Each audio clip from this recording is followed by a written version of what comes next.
কি এমন বিশেষ আমল আছে তোমার, আমার একটু বলো, আমি ওই আমল করে জান্নাতি হতে চাই। আল্লাহু আকবার। এবার আনসারী সাহাবী মুখ খুললেন, উনি বললেন, ও ভাই আব্দুল্লাহ ইবনে আমর ইবনে আস, এমন কোন বিশেষ আমল আমার নাই। হালাল পন্থায় রুজি করি, ব্যবসা করি, নামাজের সময় নামাজ পড়ি, রাতে এসে ঘুমিয়ে যাই, ফজরের আগ দিয়ে উঠে তাহাজ্জুদ করি, সময় মতো জিকির আজকার করি, কোরআন তেলাওয়াত করি, কিছু দান সদকা করি। সবাই যা করে আমিও তাই করি, স্পেশাল কোনো আমল আমার জীবনে নাই। তবে আব্দুল্লাহ ইবনে আমর ইবনে আস, শুনে রাখো, একটা কাজ আমি প্রতি রাতে করি, হয়তোবা এই কারণেও বিশ্বনবী আমার ব্যাপারে এমন ঘোষণা দিতে পারে।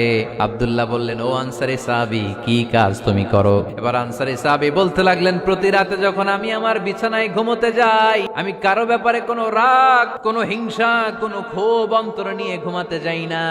ওই দিন যার সাথে যা হয়েছে সবাই রে মাফ করে দিয়ে মিটমাট করে একটা প্রশান্ত অন্তর নিয়ে আমি বিছানায় ঘুমাতে যাই। ওই দিনে কেউ আমার গালি দিছে, কেউ আমার বকা দিছে, কেউ আমার বিরুদ্ধে মিছিল করছে, উল্টা পাল্টা যে যাই করুক না কেন, আমি কিচ্ছু মনে রাখি না।